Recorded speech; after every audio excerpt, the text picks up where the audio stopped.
Assalamualaikum warahmatullahi wabarakatuh.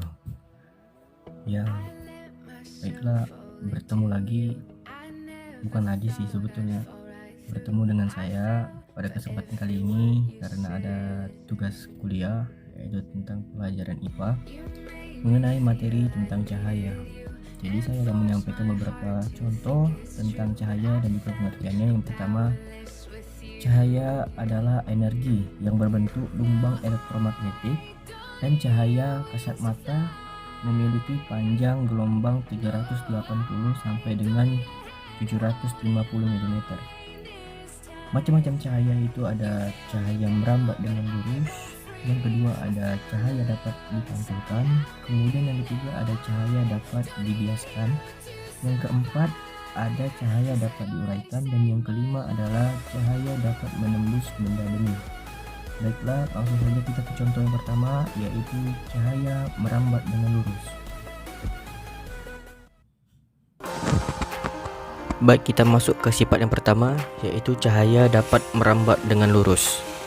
Di sini kita sudah menyiapkan medianya. Yang pertama ada senter, kemudian senter ini akan kita hidupkan. Kita akan coba apakah cahayanya merambat dengan lurus ke depan. Baik, kita akan coba.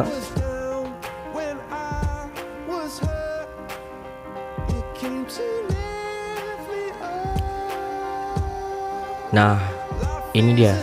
Kita coba perhatikan. Cahaya dari senter ini benar-benar merambat lurus ke depan, yang membuktikan bahwasannya benar sifat cahaya itu merambat lurus ke depan.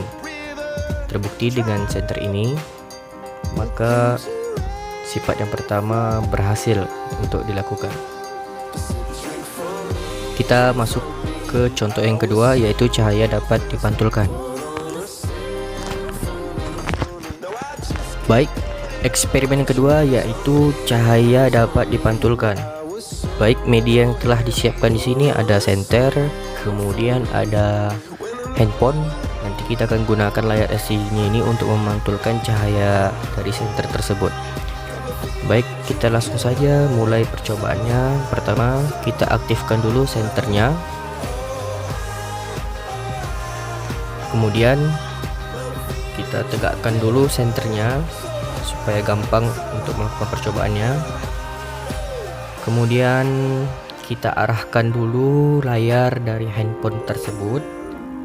Nah, sudah selesai. Inilah dia contoh yang kedua, cahaya dapat dipantulkan.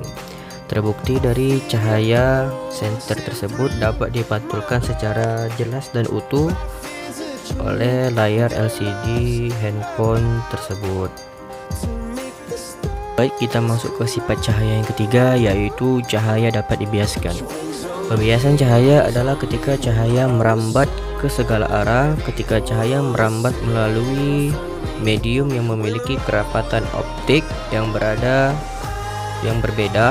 maka cahaya akan mengalami perubahan arah rambat. Contohnya pensil yang kita letakkan ke dalam gelas kemudian diisi dengan air. Baik, di sini sudah kita siapkan mediumnya.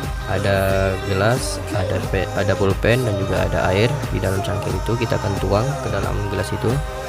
Kita mulai saja eksperimennya. Kita masukkan dulu pulpennya ke dalam gelas. Seperti ini, belum terlihat dengan jelas.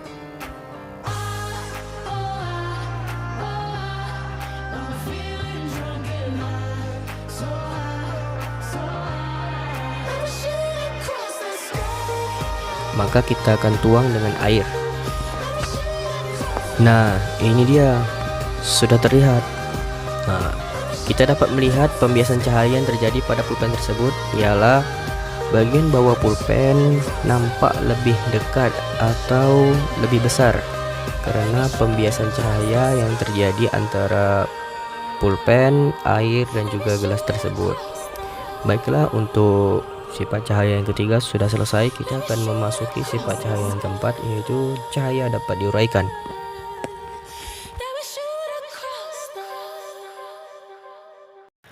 Nah, untuk sifat yang keempat yaitu cahaya dapat diuraikan.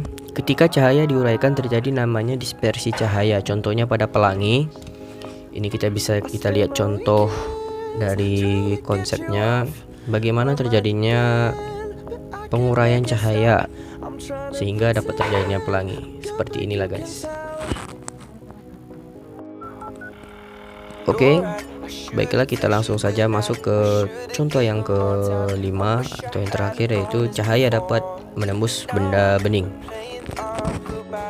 Baik, untuk eksperimen yang terakhir yaitu cahaya dapat menembus benda bening, kita sudah menyiapkan medianya. Yang pertama ada gelas yang berisi air, kemudian ada senter. Kita akan coba menyenter gelas tersebut untuk membuktikan bahwasannya cahaya dapat menembus benda bening, termasuk gelas yang berisi air.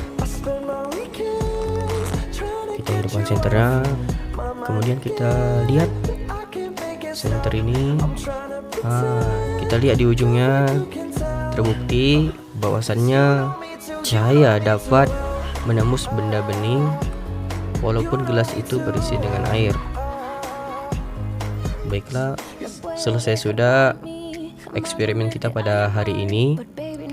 Semoga apa yang dapat disampaikan dapat berguna, bermanfaat bagi saya maupun yang menonton. Terima kasih. Wassalamualaikum warahmatullahi wabarakatuh.